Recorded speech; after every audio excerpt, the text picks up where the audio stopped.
Okay, thank you. Ms. Wilcox. Thank you, Mr. Chair. Our first speaker is Susan Clark, to be followed by Jeff Hubbard.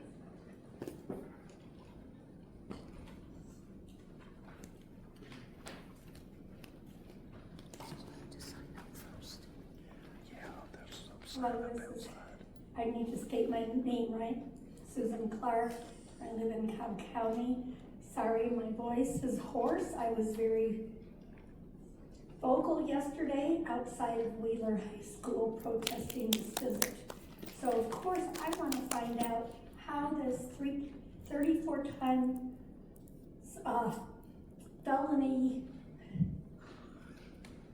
how do I say it, person or president came to our high school. Came to a high school. How did he set foot in a high school? I also want to know who is paying for all of it, not just the fees for renting out the building, but the police. I've talked to several police here today that were there yesterday. Who's paying their time? I'm sure it's not Mr. Trump. Anyways, I want to find transparency in your information about who paid what and why this very political happening happened inside of our schools. I'm very upset over that. Where's my time? Oh crap. So that's one. I want to know, makes me very upset, and I can't find I lost my comment.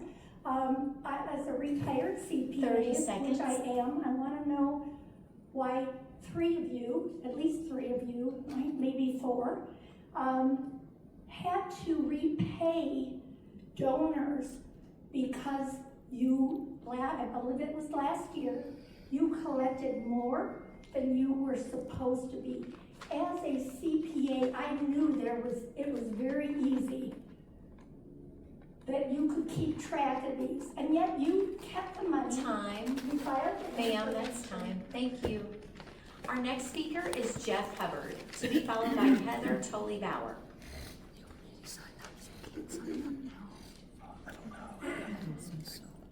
Good afternoon, Jeff Hubbard, CCAE. I want to talk for a minute about dental insurance. We're having severe problems with our employees with MetLife, the vendor. Dentists in our Cobb County geographical area unfortunately do not accept it due to lower than industry average provider reimbursements for them. This causes financial hardships on our employees when trying to find proper dental care. The lack of proper dental care can have a negative impact on employee and children's health, performance, and financial stability for them. We do realize that Cobb is on a rolling contract with our vendors, however. So what we're asking today is that when these contracts do come up, that we do ask our Human Resources Department, I've already spoken with Mrs. Bowen, look for more vendors to try to see what we can do for the best overall policy for our employees. Second thing I want to talk about today is Administrative Rule GARH-R, leave in absences, Section 3B3 on acceptable absences. With the state approved increase from 3 to 5 personal days, we do have employees who could unintentionally run afoul of this administrative rule this year. Now, we do acknowledge the fact that research does state that face-to-face instructional time is important, without a doubt. However, we also acknowledge that our administrators here in Cobb best know how to realize when a person may be trying to take out take too much advantage of this rule and need to be properly, progressively disciplined. People with chronic illnesses, pregnancy, small children, elderly parents face getting in trouble for this. So we're asking one of two things. We respectfully ask again either for a favorable adjustment due to the state change in personal days and or a rescission, because we don't want to be punitive on our own employees. Mr. Stammerhorn, thank you for your comments to me on Monday. They were sincerely appreciated, sir. Thank you. That's time. Our next speaker is Heather Tolley Bauer, to be followed by Aria Ali, and please correct me if I'm mispronouncing. Heather Tolley Bauer, co-founder of Washington Defense Cobb. In 2015, the budget was $900 million, and today it's $1.88 billion, which is more than double. And even this year, you had to balance this budget by leaving 185 positions unfilled and using reserves. The millage rate sits at 18.7 mils, which is flat, that it's a 3.8% increase on tax-paying homeowners. And Superintendent Ragsdale has told us that this board will never lower rates, so therefore we are going to keep paying more in taxes. At yesterday's taxpayer-funded campaign rally, Superintendent Ragsdale had the mic on a national stage but said absolutely nothing about Cobb County Schools' long list of accomplishments. Meanwhile, 67% of our students are students of color and 52% qualify for free and reduced lunch. So as you shook hands with the president and with Linda McMahon and the state Republican leaders pursuing that new property tax law, did any of you advocate for the kids you serve or tell them that their proposals will gut Cobb's funding? You rounded up kids and teachers to attend an event where only Republican candidates spoke and were endorsed. 0 Cobb state and county Democratic officials were invited, and President Trump called Democrats deranged and unhinged in a county that voted 57% against him last November. So those kids and teachers sat there and heard their own community called the enemy. So who exactly is indoctrinating? Once again, you've proven who you really serve, and since you didn't showcase our district, didn't include a single state or county Democratic leader, and didn't advocate for our kids, yet you're increasing our taxes, here's my question. How can we trust you to serve our kids and be responsible with our tax dollars when you clearly don't like most of your families? Our next speaker is Aria Ali, to be followed by Enan Alexander. Good afternoon, esteemed board members. My name is Aria Ali, and I'm a rising senior at Lassiter High School.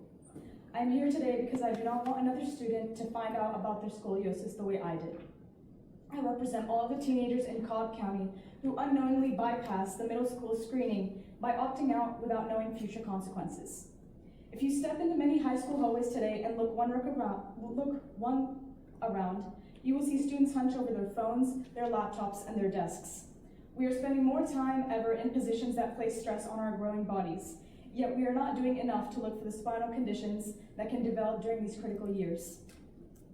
Girls often experience their major growth spurts around 7th grade, while boys do not reach theirs until the 10th grade, well into high school. This is critical because scoliosis can rapidly progress during these periods of growth. Right now, Cobb screens students in middle school and then stops. Scoliosis does not stop developing when middle school ends. We are looking for scoliosis too early and looking away too soon. For some students, an undetected curve can progress to the point where it affects their ability to breathe and can place pressure on vital organs. This is preventable. A simple, more in-depth scoliosis screening takes less than 2 minutes. Adding a screening in high school around 9th or 10th grade would give us one more opportunity to identify students whose curves develop or progress after middle school, before they become more severe. There's a 9th grader sitting in a classroom right now who may not have an idea that their spine is beginning to curve. We have the opportunity to find them before they face the uncertainty, treatment, and the fear that I experienced. My scoliosis was not caught in middle school. In fact, I took the route that was too accessible, opting out. By the time it was discovered, I was already in a back brace. So I am asking you to close this gap in our screening process, because we should not stop looking for scoliosis before stopping to look at how fast our students Time. Thank you. Our next speaker is Ned Alexander, to be followed by Laura Judge.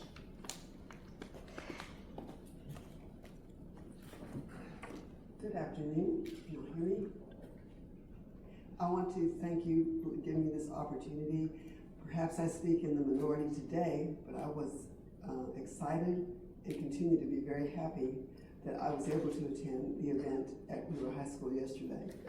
I want to thank Superintendent Ragsdale for putting together a wonderfully conducted gathering.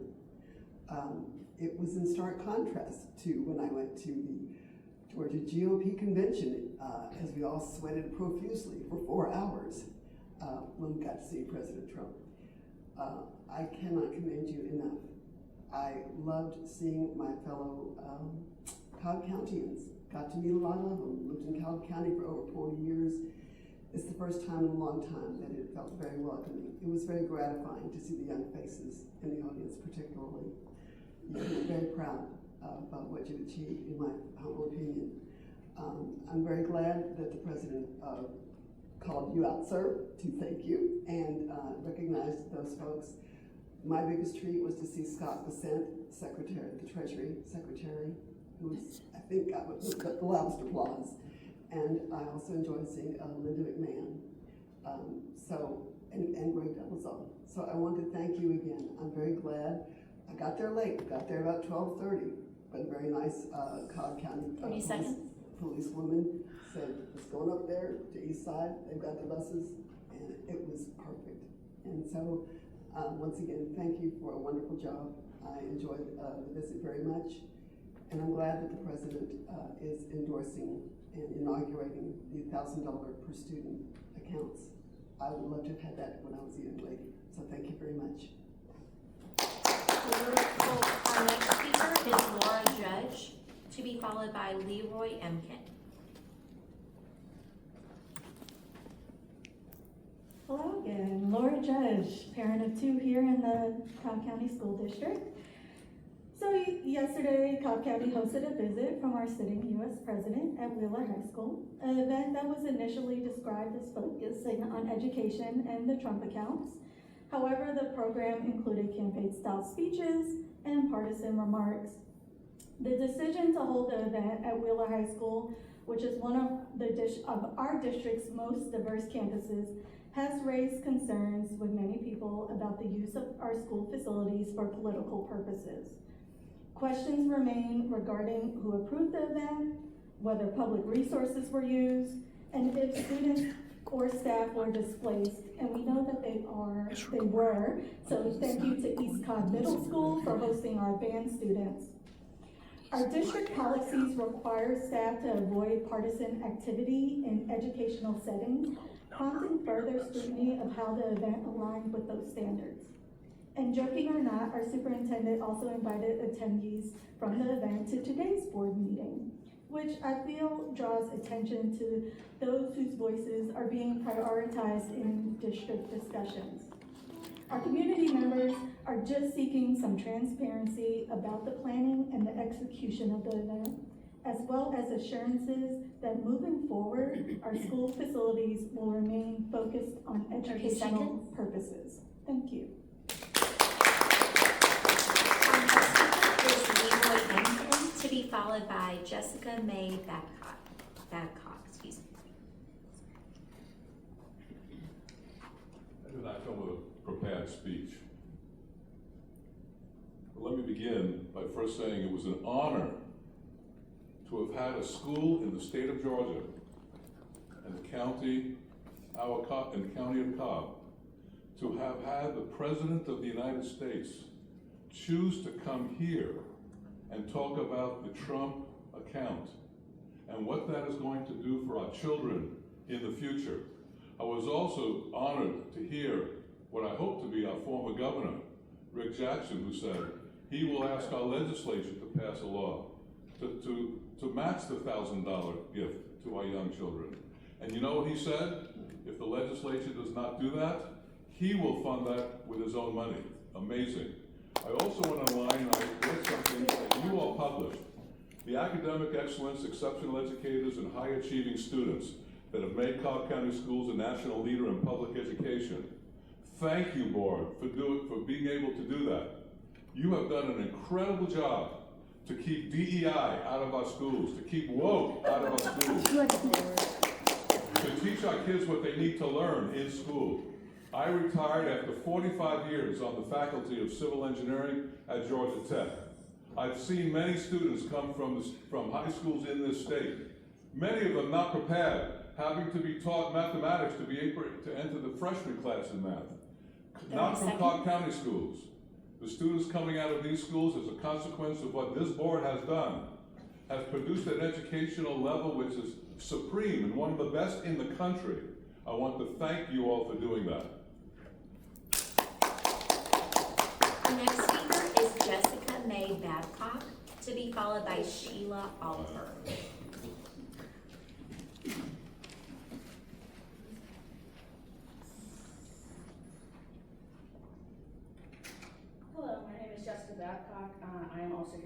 about President Trump's visit yesterday. American confidence in Donald Trump is the lowest it has ever been. 60% of Americans disapprove, 36% approve, and 4% aren't sure.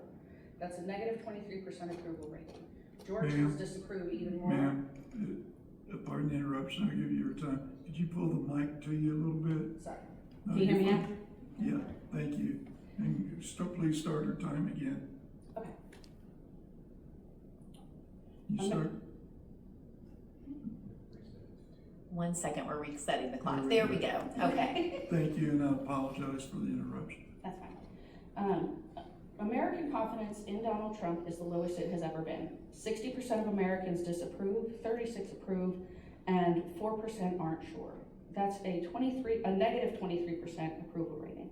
Georgians disapprove even more at a negative 27% rating. I could not find Cobb's specific rating data, but I think we made our stance clear by voting against him after seeing the results of his 2016 term. You have a duty to your constituents to represent us. As someone who was born and raised in Marietta, graduated from Wheeler, and whose son is a Cobb County student, you certainly did not represent me. Even outside of politics and just looking at his non-political life, he should not have been allowed onto school grounds for the simple fact that he is a 34-count felon, known sexual predator, and implicated pedophile. The $1,000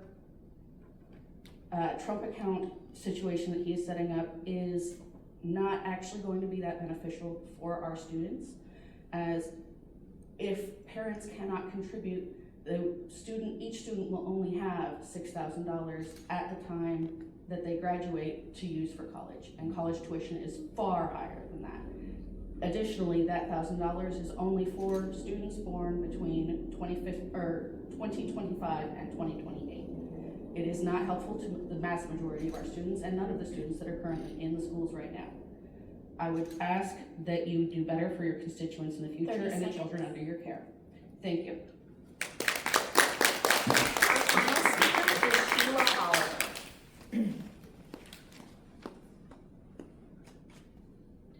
Members of the school board, thank you very much for your time. I also want to register my dissent about using taxpayer dollars, the resources of Cobb County to host a president and someone running for governor at a public school. I don't think a venue of that should be used for that. He could have gone to Truist Park. He could have done whatever. But regardless of which side of the aisle we are on, I think that we can do better than to say that any public official should not be able to have a rally at a public school. Thank you. Mr. Chair, that was our final speaker. Thank you, Mr. Chair. Our first speaker is Rebecca Ivanoff, to be followed by Virginia Choate.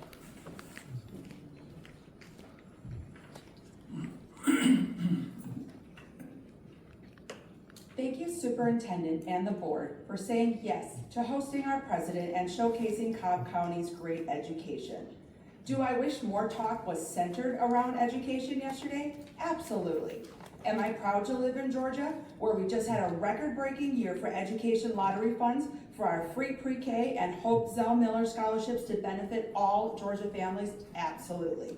Did the school district have a say in what was discussed in addition to the Trump accounts? No. Were local school tax dollars used to host the event? Of course not. Cobb was proud to host Bush in 2003, Obama in 2008, and now Trump in 2026. In the coming year, please send out a public survey. How do parents like the calendar? What are the best things about CCSD and what are the perceived challenges? How will Cobb responsibly use AI and lessen the reliance on technology in and out of the classroom? Do parents and students prefer a year-round schedule of 6 classes, block schedule with 8 classes, or would they like to see something new, like the rotating 7-class schedule that is rising in popularity and I presented to the board last year? What are you doing to show the public you are listening to the educational data? Both reading and math comprehension have dropped nationally. This is attributed to Chromebooks replacing book reading and textbooks. Studies show many students don't learn best first thing in the morning, and for others, afternoons are difficult when medications wear off or lack of sleep. Why aren't we talking about these challenges and solutions? Let's talk about AI.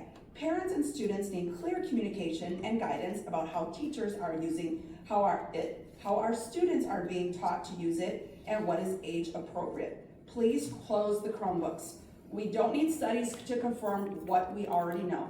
Paper and pencil works best for growing and development and the skills of traditional note-taking among actual physical books. That's time. Our next speaker is Virginia Choate, to be followed by Michael Garza. And I apologize if I did not pronounce your name correctly. Please correct me. That is correct. Thank you, Mr. Ragsdale, for inviting President Trump to Wheeler to speak. This allowed him to spread the word for the Trump accounts. Trump accounts are tax-deferred investment accounts for children under age 18. Children born between 2025 and 2028 are eligible to receive a $1,000 government seed deposit, and families can contribute up to $5,000 per year, of which up to $2,500 can come from an employer, potentially pre-tax through a cafeteria plan. Funds are invested in low-cost U.S. stock index funds until age 18, then follow traditional IRA rules. This app has launched and is available in the Apple App Store and on Google Pay. Again, thank you so much for inviting President Trump, and we were so proud of Wheeler High School as they showcased their school and really invited people and showed how happy we were to have them there. Thank you. Our next speaker is Michael Garza, to be followed by Andrew Nelms.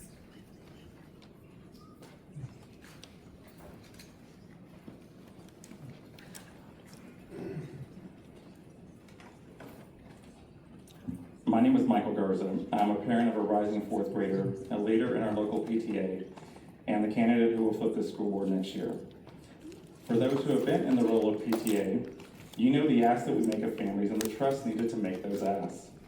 The $100 to fulfill teacher grants or to pay for reading curriculum, the $50 to fund a field trip, or the $1 million we collectively raised for the Heart Association. And inherently there is trust in public education when we parents drop our kids off in the hands of strangers. Events like yesterday erode that trust. Why would a parent give money when they see our district has the resources to host a campaign rally? Or why are they fighting their school for the resources to honor an IEP when school resources are used to support homophobic slurs by statewide candidates? While you continue to make decisions that betray the trust of the community, I am encouraged that many in this community are here because they care about our schools. Students are here because they care about their school, Wheeler. Members of my PT are here for the first time because they care about serving the students within our schools.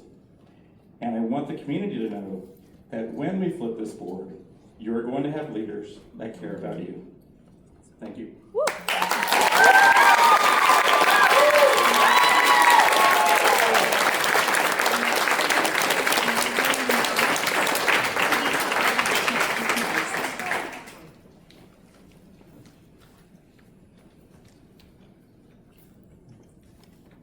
Andrew Nelms.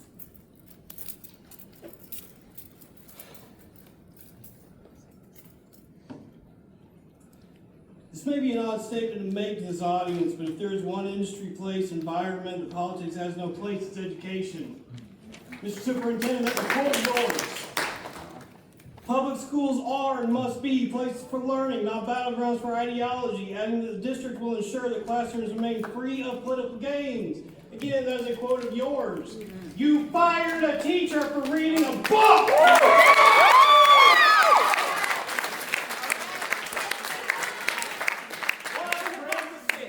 Why'd you welcome a pedophile into one of our schools?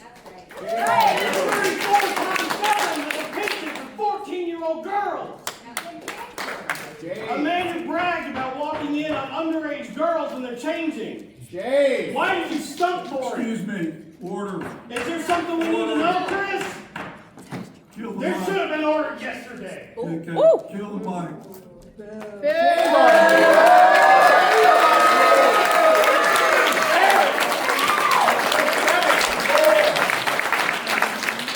That's illegal. Who recorded it? Thank you, that was illegal. Unlike 4 members of this board, I pay school taxes. I definitely have questions about the financial costs of yesterday's political rally, but I'll speak to opportunity cost instead.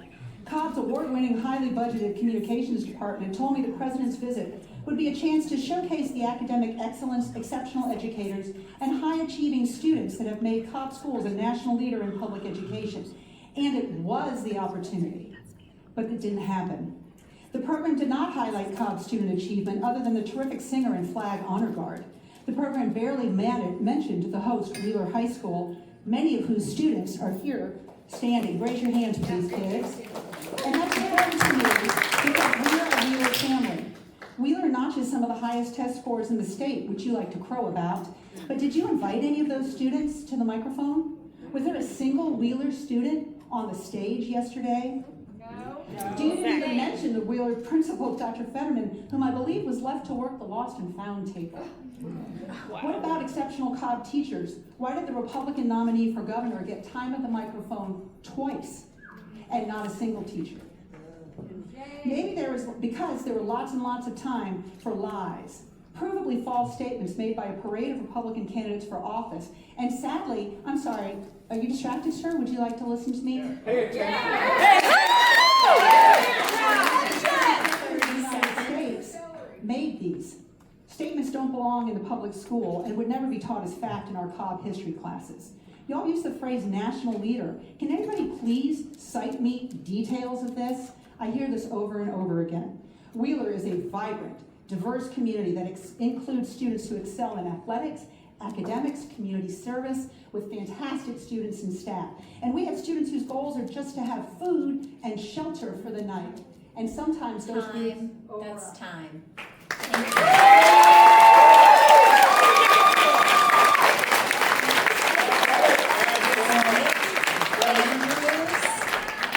To be followed by Lisa Campbell.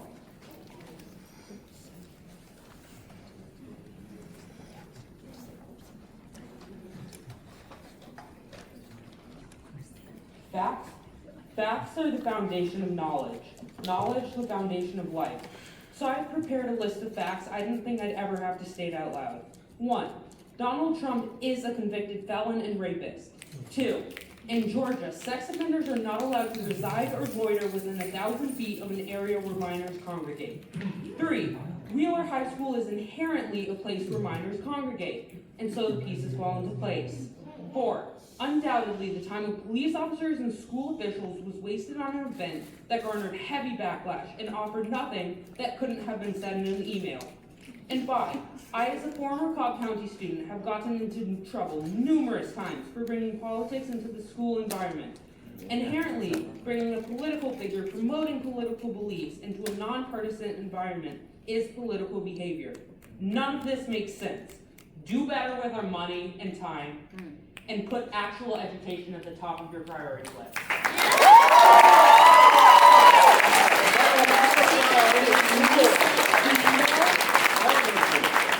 To be followed by Keith McNulty.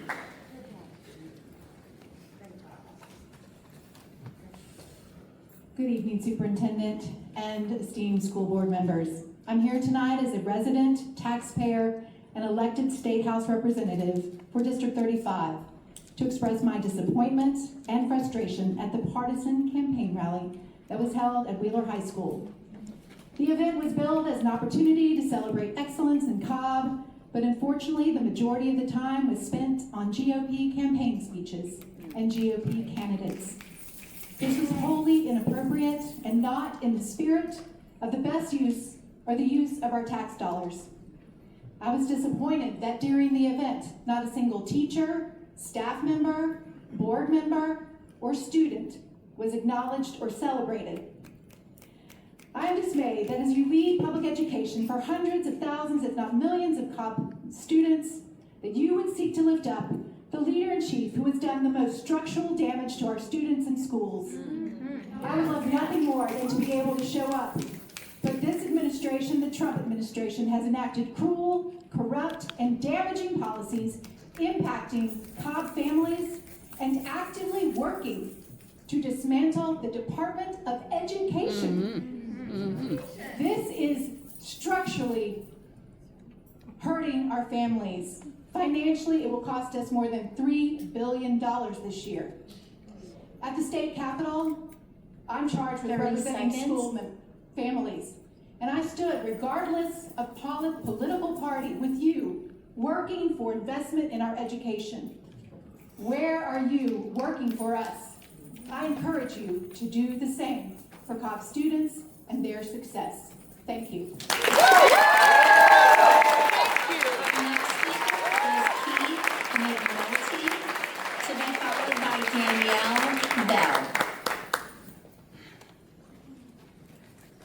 Good evening.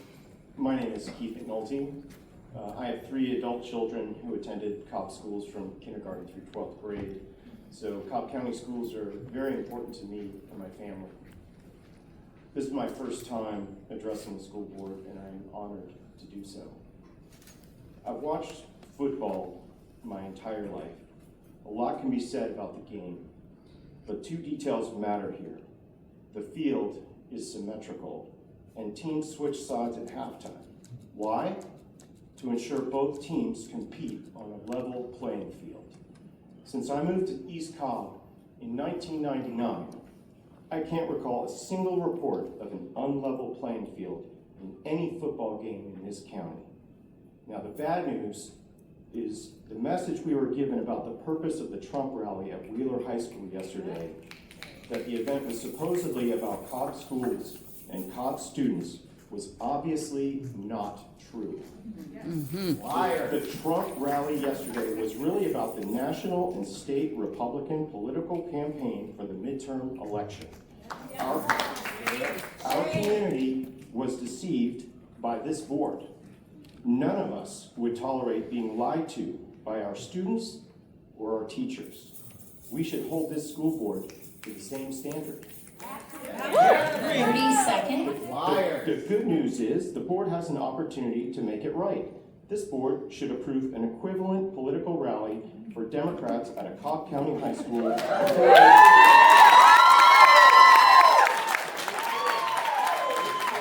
see you do the right thing. Because when the playing field isn't level and the game isn't called fairly, the referees should be fired. To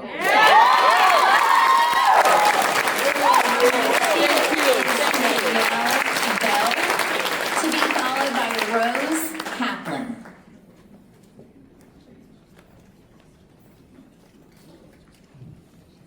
Hello, thank you. My name is Danielle Bell, and I'm a Cobb County parent with 3 daughters, rising 1st, 4th, and 6th graders. When my 9-year-old heard that the president was speaking at a local high school, she looked at me and asked, "Doesn't he have more important things to do with his time?" I laughed for a moment, and I was reminded again how smart she is. And she had a point. Why are our public schools being used for political theater? This isn't about whether or not you support or oppose Donald Trump. It's not about Republicans or Democrats. It's about whether a public school, a place that belongs to every student, every taxpayer, should become the backdrop for what was, by every reasonable measure, a partisan political event. The statewide office took the stage, campaign messages were delivered, opponents were criticized. That is politics. Our schools should be places where students learn how democracy works, not places where they're surrounded by partisan campaign messaging. As parents, we entrust you with our children's schools, not with advancing anyone's political brand. If the answer is yes for one president or one party, then it must be a yes for the other side as well. If that thought makes us uncomfortable, perhaps it's because schools aren't the right venue for campaign-style events in the first place. 30 seconds. I'm asking this board to adopt a clear, viewpoint-neutral policy that prevents our public schools from being used for partisan political events in the future. Our schools should belong equally to every student, every family, every taxpayer, and not be used for any party's political campaign. Thank you.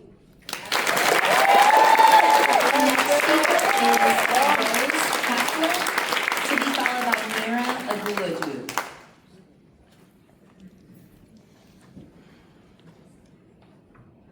My name is Rose Kaplan. What you allowed to happen yesterday is beyond comprehension.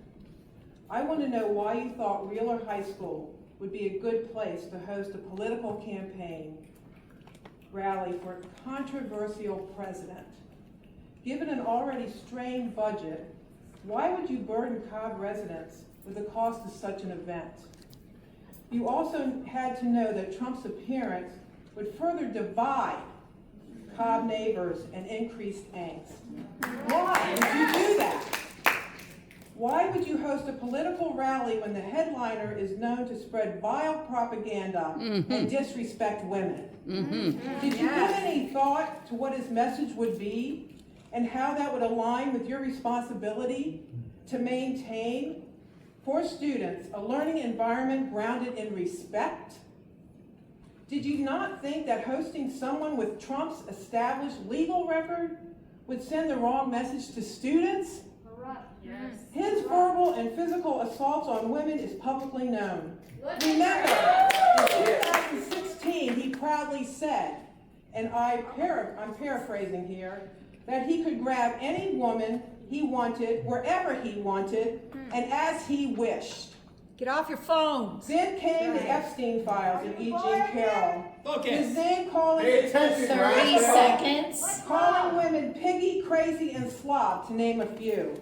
As an alternative, you could have taken a page out of Secretary of State Raffensperger's playbook and just said no. You could have handed it over to Georgia's Republican Party and left Cobb schools out of it. Then county residents wouldn't be paying for it. And you would have sent a message that you prioritize students and CCSD values as you say you do. Duplicity is alive and well. That's time.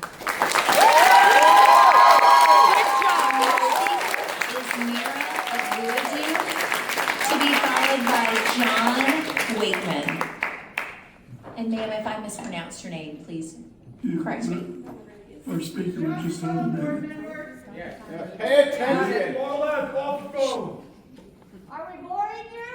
That's Christodoro. Okay. We want to hear the speakers, and we're going to maintain order. End of story. That's it. If you don't want us to hear the speakers, go ahead and yell. I want to hear the speakers. We want to hear the speakers. Okay, give it a try. You're texting each other back and forth. Yeah. Let her speak. Let her speak. Go for it. Hello, my name is Mira Aguadu. I am a senior at Wash U, and I attended Varner, Camp, Lost Mountain, and I graduated from Wheeler High School in 2023. I love Cobb County, and I attribute a lot of my success to my strong education in Cobb County schools, which is why when I learned that my high school, Joseph Wheeler High School, would be hosting President Trump to promote his Trump accounts, it felt like a punch in the gut.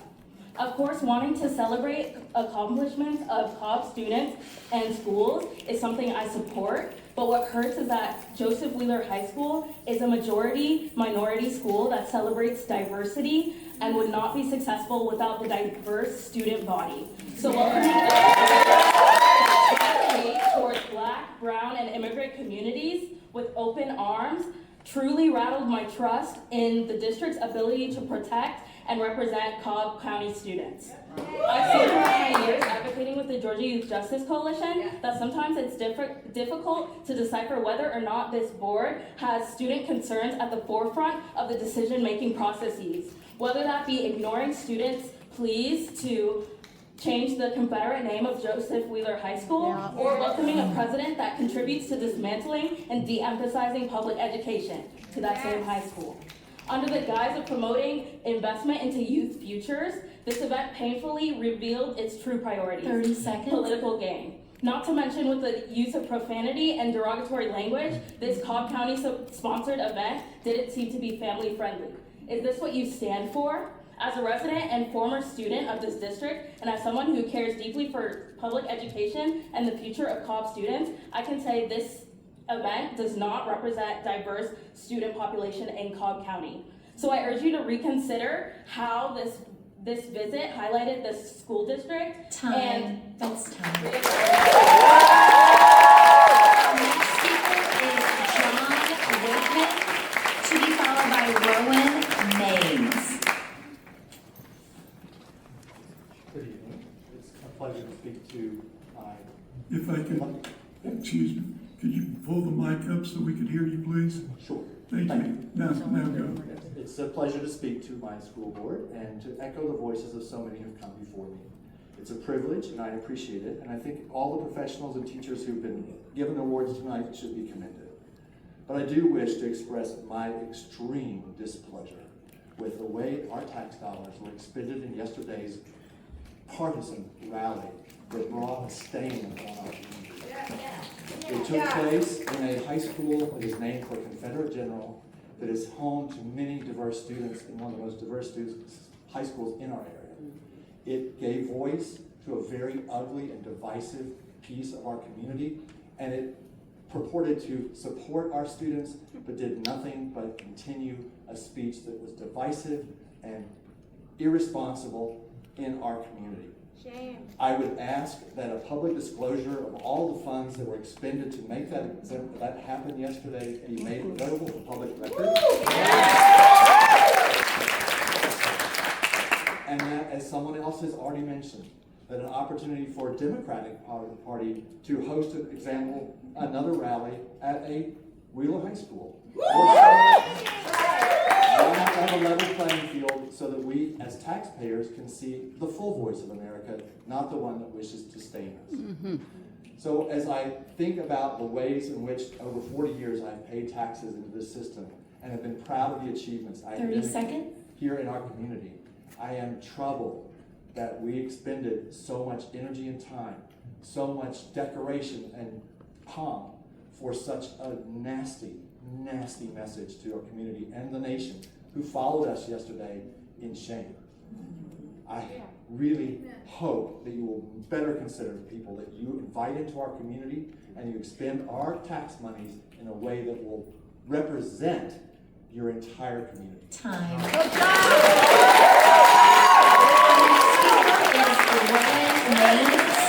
To be followed by Susan McCarty.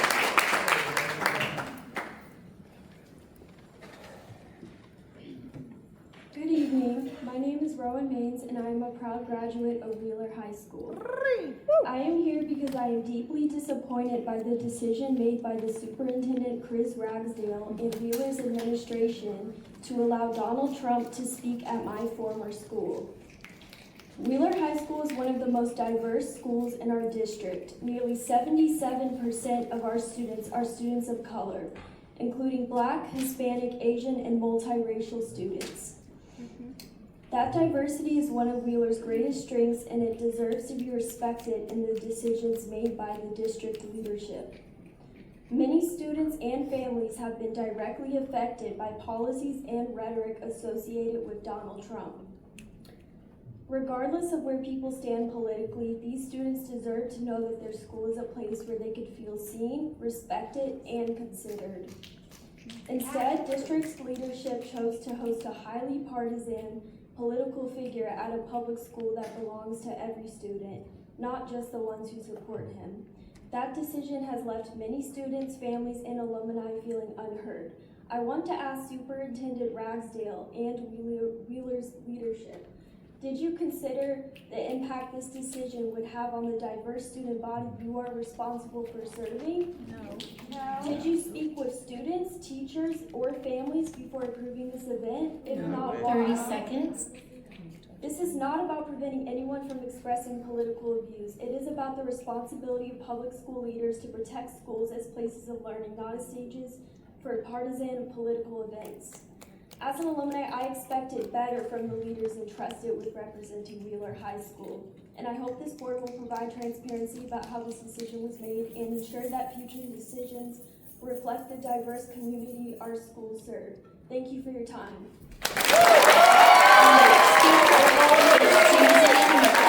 To be followed by Sarah Jones.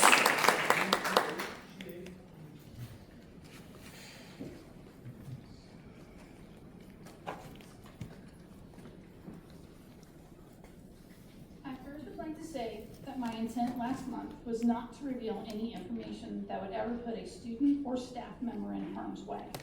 However, I'm returning because I feel like I failed to get my point across last month because I was interrupted. The windows in our classrooms must have a curtain drawn, blinds closed, or a film on the window that allows no one from the outside to look in. Let's add one more level of security in our schools. All of us want to see our students and staff who walk into our schools in the morning, walk out of our schools in the afternoon. Please do what's right and what other schools throughout the U.S. are doing to ensure just one more level of safety and security. Thank you for your time. And again, after much research, we would love to sit down and talk with you and tell you what we've learned. Our final speaker is Sarah Jones. You guys could have paid for those. Yeah, my yeah. Fit that way. Good evening, Sarah Jones, longtime Marietta resident and zoned for Wheeler High School. I want to be able to express my concern at what took place yesterday at Wheeler High School. I'd like to quote to you Georgia Code 42-1-15. If you're not familiar with it, it says it's strictly unlawful for a sexual offender within 1,000 feet.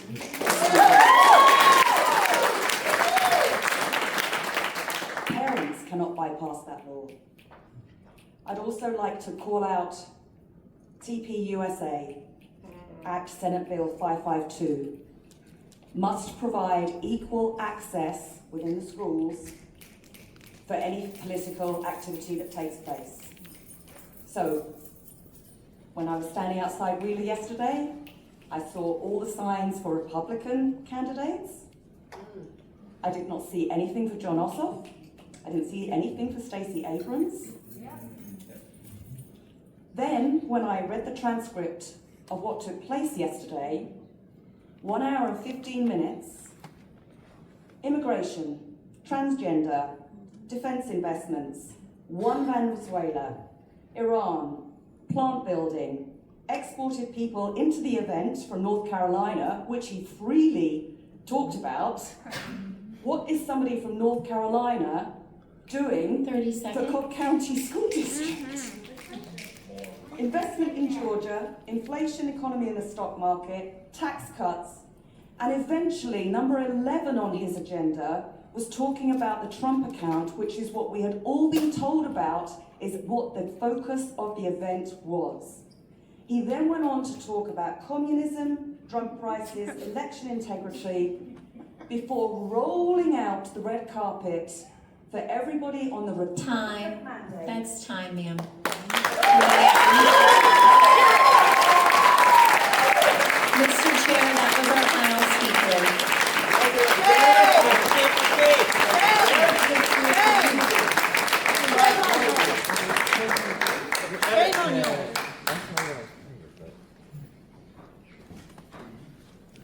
Ms. Wilcox? Good. Yes, That Mr. is Chair, that was our final the last speaker. speaker? Yes, Okay. sir.